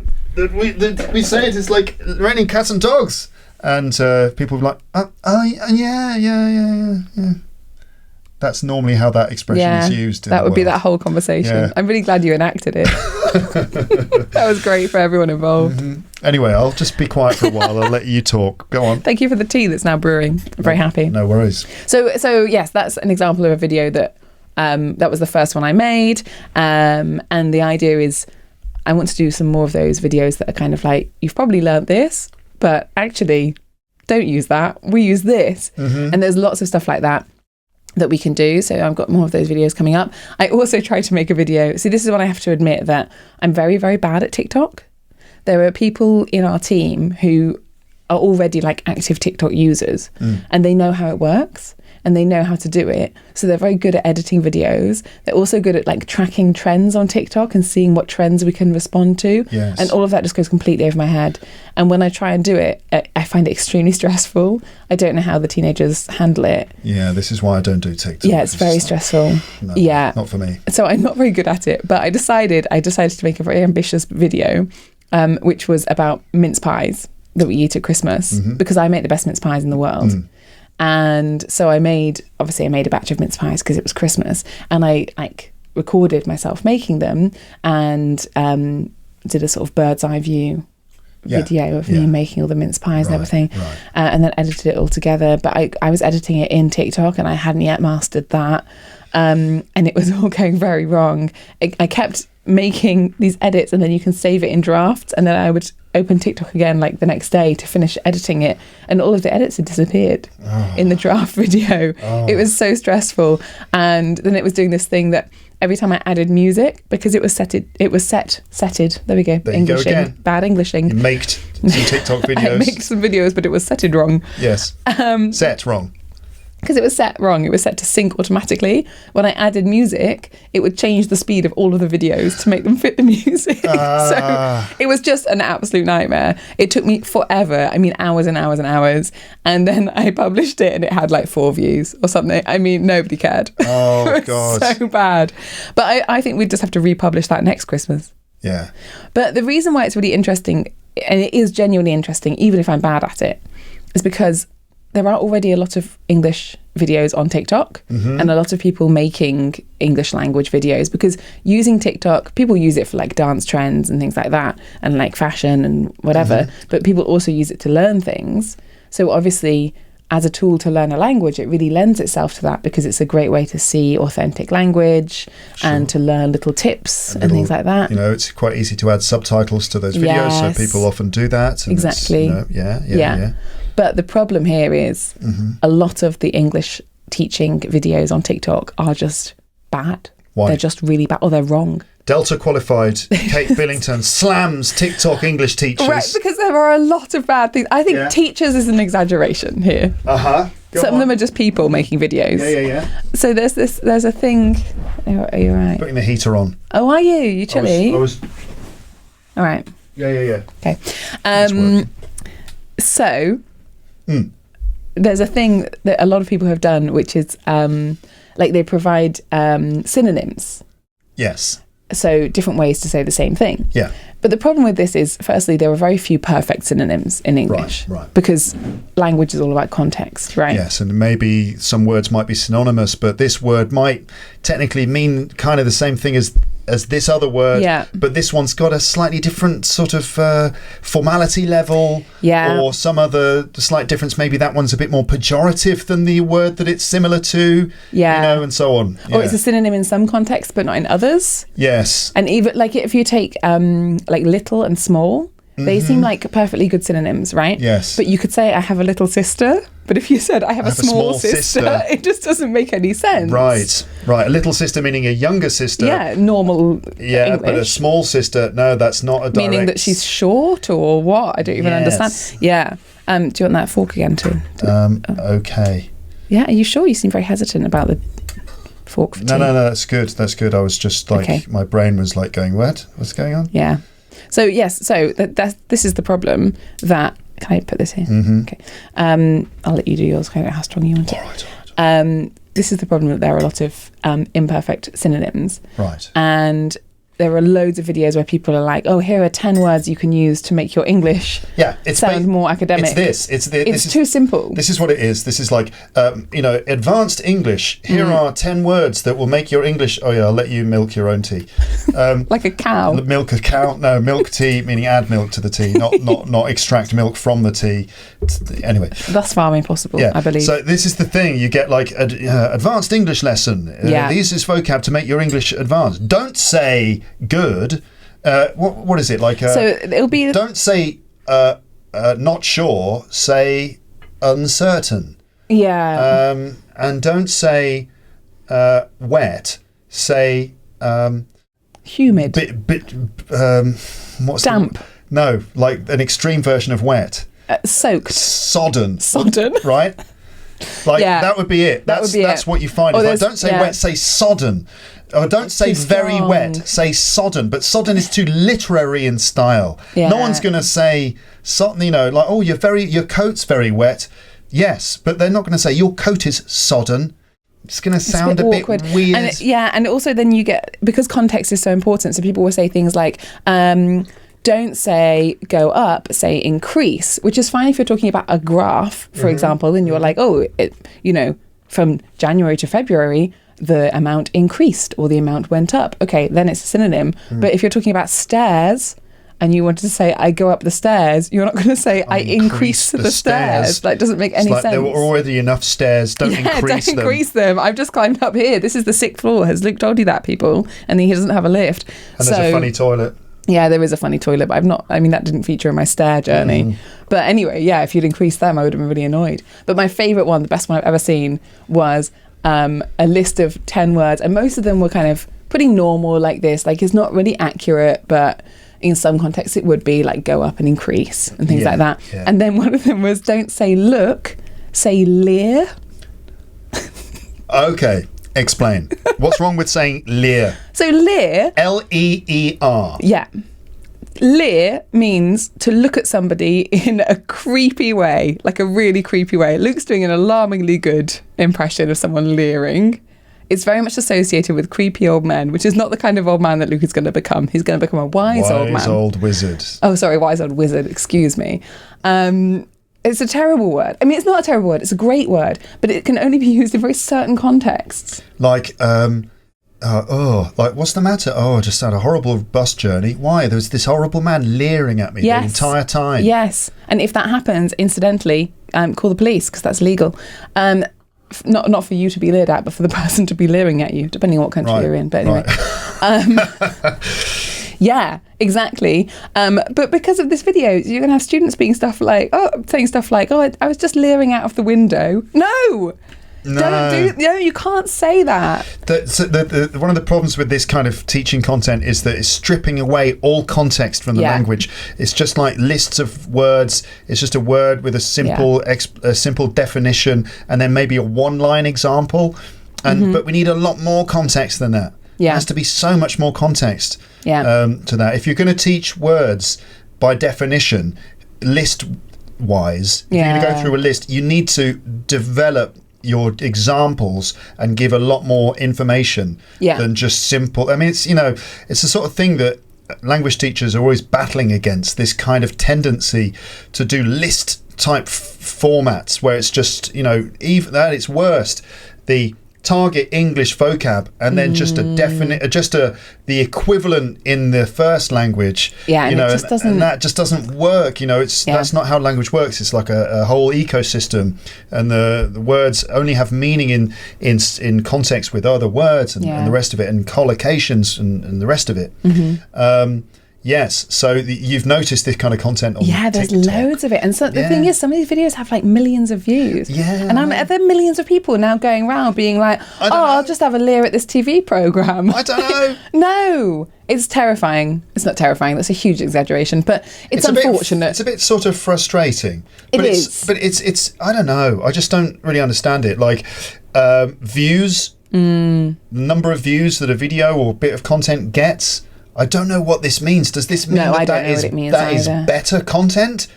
It doesn't. It just means that this is what people are compelled to watch, either because the thumbnail is particularly attractive, or because they've worked the algorithm so that video is getting promoted to people. And also it tells us that the average language learner, and I don't just mean learners of English, this would be true in any language, the average language learner, or the average human, is very prone to certain attitudes about language learning, which are revealed by the view counts of certain content. And it just like you realise, language learners are pretty easily exploitable. Like clickbait works incredibly well. Like it does with anything. You don't have to be a language learner. You could be anything. But clickbait does its job, and I don't know. So, it's true. But are you gonna try and use those techniques and repurpose them for your own content, which hopefully will be a bit more pedagogical? Not hopefully, definitely. Yeah. See, this is I did it again. Smacking the microphone. I smacked the microphone with my tea having warned me so many times. This is the thing I think about the idea of the British Council having a TikTok channel, is that we can do that kind of stuff. We can do like fun, easy to access short videos, but what we bring with that is expertise. And expertise. Yes, we could do actually a video on how to make proper English tea, or traditional English tea. I'm not sure. Builder's tea. How to make a cup of tea the way that most people drink it most of the time. There's a clickbait title for you. Yeah, exactly. That's why I'm not up there with those. I don't know. Builder's tea would work. Anyway. Builder's tea, yeah. Anyway, we do. Yeah. So. We're obviously well known across the world for English teaching for a reason. And what that means is our videos and our content, we're checking it very carefully before we put it out. So it is good quality and it does make sense and it will teach you something useful. And we're doing loads of vocabulary, grammar, idioms, little bits of culture from different cultures and from English speaking cultures, all of these things that I think are really interesting and fun to watch. And then you also get to see a video of me watching mince pies. Washing mince pies. Making mince pies. I do watch them in the oven to see if they're done or not. You watch them, but you don't wash them. I don't wash them. No. Why would you? No. You don't want a soggy mince pie. No. If it did get dirty, you throw it away. You probably should. Or give it to the dog, ideally. Yeah, really? Yeah, but only one. Yeah, only one dog. Only one mince pie per dog. Oh, I see. Okay. It'll make them sick. Anyway, yeah. But seriously, if you're on TikTok, please do watch that mince pie video because it doesn't have enough views. And But how do people find it? Like, how does I don't do TikTok. Search like, British Council TikTok. You can search for stuff. It doesn't just decide for you what you experience all the time. It's not just. No, you can search for stuff, definitely. Yeah. So obviously I don't know what I'm doing with TikTok, but the people who run the channel know what they're doing, and that's what matters. But so when I first got on TikTok to see what content was already there for English teaching, I just searched like learn English or English lessons or something like that. And then it showed me that sort of content. But yes, if you search British Council or British Council TikTok, I think, what is it? You can't write British Council TikTok on TikTok. I think you can. Really? And maybe find it, but I don't know if that's any good to us. But yeah, I think you search for British Council and find our real channel. I should obviously have checked this before I came on the show. Well, I'll find out how to do it. Oh, please and do. I'll put something on the website page for this episode so that you can find it. It's really fun. You get to see me. There's a video about my New Year's resolution as well. Yeah. There's a video, about mince pies. There's some stuff about. There's some grammar things, little grammar tips. Did you put those mini lessons the mini English lessons? Yeah. No, they're not on the TikTok channel. Okay. They are on YouTube. Yeah, there's a new one that's come out that's really? About singular they. Singular they, Yeah, because students never use singular they because they don't learn it properly. You mean sort of like, I spoke to someone, what did they say? Yeah, because we don't know who the someone is. You don't know if it's man, woman, whatever. It's just, you'd say they. Yeah. When you don't know if it's he or she. Yeah, you have no idea. So, but because I think it's, especially because where we teach in France, the word someone in French is a masculine word. So automatically, if I say someone in French, quelqu'un, then the next time you use a pronoun, you're going to use the male because the word quelqu'un is masculine. Yes. So people bring that from their own first language and they automatically use he, and people often treat he as the singular gender neutral, but it's actually not. We use gender neutral they, singular they, all the time if you don't know the gender of the person you're talking about. Yeah. So that video is really, really fun to make. That's just been released. It's on the YouTube channel now. So if you look for mini English lessons, it's called she, he or they. British Council mini English lessons. Every time I go into the British Council, you go into reception, right? I scan my card, the door unlocks, I go in, I say bonjour to the friendly people on reception. Yeah. Open my bag so they can see that I haven't got a bomb in there, and that's what they're looking for, right? Explosives. They're not looking. So. Yeah. Okay, good. Why? What else are you bringing in? I don't know. I'm just curious. Like, remind me again what it is that you're looking for. Explosives. Yeah, that's fine. Whereas, any kind of weapon. Yeah, I mean, yeah. Anyway, they do a security check. Yeah, and then you go in, and there's the reception area where there's like a coffee machine and some chairs and stuff, and then there's a big computer screen showing these videos, these mini English lessons on a loop, so that the students can sit and get the benefit of our teaching even outside of classroom hours. And there's Kate Billington there explaining how to form questions. Quasm. All the time. I'm always there because quasm. You have to explain that. I didn't just lose my mind and just say quasm for no reason. Like what happened to Luke? Quasm is an acronym that. Yeah, it's supposed. It helps you remember the structure of questions. So QW meaning question word, A meaning auxiliary, subject, and then S meaning subject, and M meaning main verb. So what are you doing? Right? Does that work? What is the question word? Yeah. R is the auxiliary. Yeah. You is the subject. Yeah. Doing is the main verb. What are you doing? Useful. It works for all main verbs except for the verb to be. Yes. Because if you say who are you, then it's just question word, main verb, subject. Yeah. There's no auxiliary with be. A nice little simple structure that you can always kind of remember. It's handy. That's why we made a mini English lesson. The mini English lessons are great, and they're I think there are about 30 of them. And they all cover a different little vocabulary point or language point or grammar, pronunciation. We do that on the TikTok channel as well, pronunciation. Oh, yes. Very important. Yes, they're all really good. But something has happened at the British Council Paris for some reason where there are only about 5 mini English lessons playing on loop. And on that screen. And one of them's mine. Yes. So the odds of when you walk into the building. reception, the building, the odds of you seeing my face on the screen are higher than they should be. All the time, every time I go to work, it's almost every time. It's like, oh, there's Kate again. Hello, Kate. Teaching everyone about Quasm.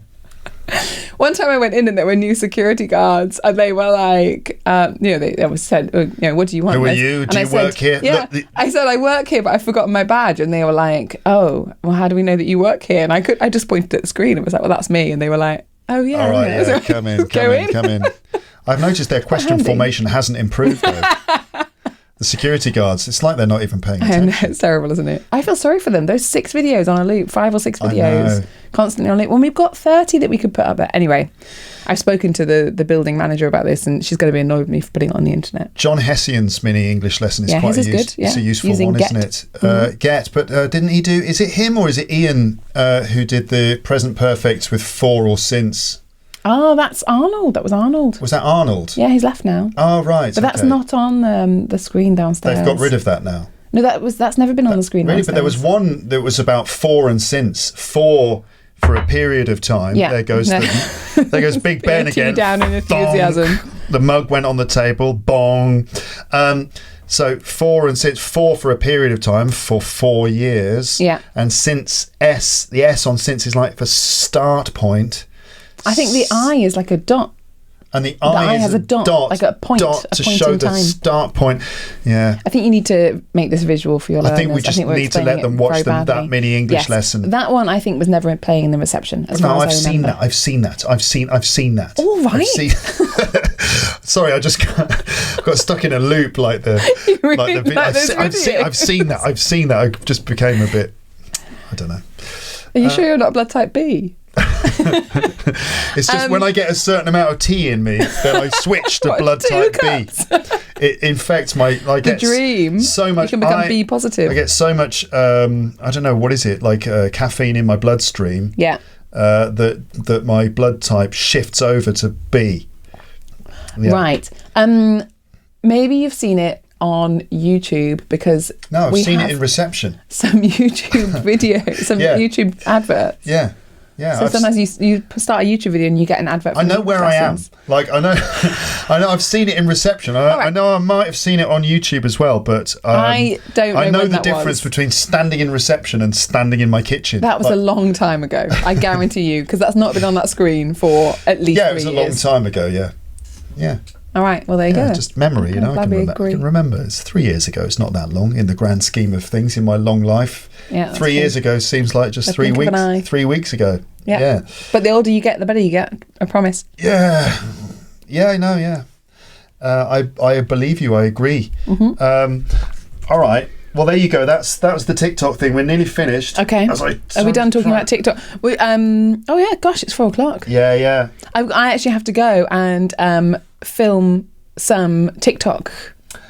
You do videos at your place or at the British Council? Do you have like a special? I'm going to a stage. A stage. I'm going to where a friend of mine runs comedy nights in Paris. That the people who run that bar are very kindly allowing me to use their stage. Which place is it? Le Kibele.